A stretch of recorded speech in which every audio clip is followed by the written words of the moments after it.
paskutinis pažymėjimo įrankis tai bus šita keista plunksna. Taip, ko pasireiškia dabar jos keistumas. Jeigu bandysite išsiaiškinti šitą įrankį tiesiog baksnuodami, bakstelsite jį, prie pelės rodiklis atsiras keista parabolė, bakstelsite čia ir atsiras keistos linijos, su kuriuom neaišku ką daryti. Tai imtelsit atsiras dar keistesnė. Tai dabar, kad taip nesitiktų, pabandysiu paaiškinti, kas tai per daiktas. Šitas daiktas vadinasi kontūrų įrankis, kurti ir keisti kontūrus. Jisai braižo kontūrus arba bezie kreivės arba vektorius, kaip patinka, taip vadinkit. Taip. Kokios tų kreivių ypatybės? Visų pirma, ypatybė yra ta, kad jas galite valdyti. Tampymai už šitų taškų, jas tampo, galite jas lankstyti. Taip pat paspaudę kontrolę klavišą ir paskui pelę, galite sukurti naujus taškus, kad valdytumėt patogiau. Šitos keistos linijos daro kampus. Taip.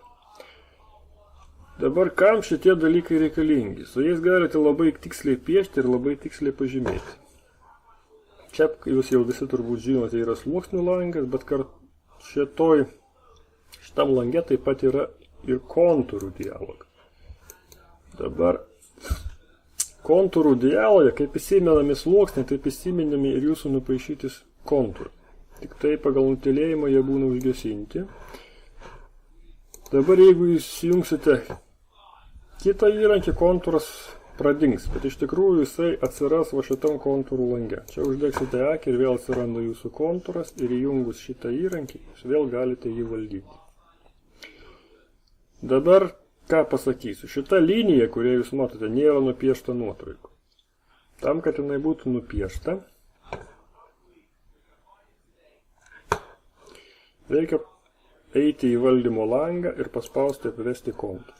Čia jums parodo apvedimo liniją. Čia kaip ir viskas aišku, 6 pikselių liniją, apvesti teptuku arba ko nors kitu, tai gal bus pieštuku, apvesti. Apvedžiojam, dabar kai aš užgesinsiu kontūrą ir pasirinksiu kitą įrankį, liks nupiešta linija. Čia taip pat viskas aišku.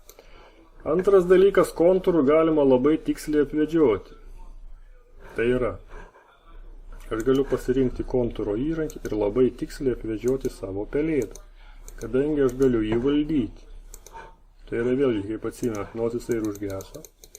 Aš jį pasididinau ir jis pas mane yra kontūrų lange. Aš vėl jį išsikviečiau, pasiėmiau kontūrą. Dabar aš jį galiu valdyti. Jeigu man čia maža, galiu dasidėti valdymo taškų. Dar čia valdymo tašką dasidėsiu. Čia, manau, irgi viskas aišku. Taigi, dabar taip tiksliai apsivedžiojęs, galiu ką daryti. Tada einam prie sekančių valdymo įrankių. Taip. Einam prie sekančių valdymo įrankių, kurie yra čia. Čia ką mes matome? Galite ištrinti kontūrą. Vėlgi, jau galite, tą ką jau anksčiau darėme, tai yra apvedžioti kontūrą. Toliau, konvertuoti pažymėtą sritį į kontūrą. Ir kontūrą konvertuoti į pažymėtą sritį. Tai pavyzdžiui, dabar jeigu mes kontūrų apvestą sritį norime paversti pažymėjimu, tai ir konvertuojame ją į pažymėjimą. Konvertavo. Dabar jeigu aš užgesinsiu kontūrą, lieka pažymėjimas. Lygiai taip pat, jeigu aš paimsiu kitą įrankį, pavyzdžiui, lasą,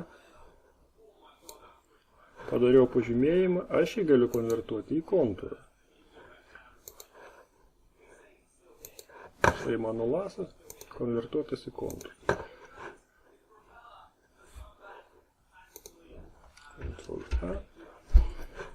Dabar pasirinkęs kontūro įrankį, šitą prieš tai lasų pažymėtą liniją aš vėlgi galiu valdyti. Toliau jau padaryti dar galiu kontūro kopiją ir galiu susikurti naują kontūrą. Gerai. Taip pat kontūrus galima valdyti kontekstiniu meniu. Čia kaip ir viskas irgi taip pat pasieksperimentuosit, paskaitysite. Atkreipiu jūsų dėmesį taisyti kontūro savybės. Atkreipkite šitą dėmesį, nes kai jūs turėsite labai daug kontūrų, jūs tiesiog nesiminsite, kuris kontūras apie ką. Bevardis 1, bevardis 2, bevardis 3, pažymėjimas kopija. Galėsite susikurti jas pavadinimus, kad galėtumėte orientuoti. Sakykime, kontūras orientacinis. Gerai. Na, pasikeitė. Tai va, tai apie kontūrus trumpai tiek. Ačiū uždėmesį.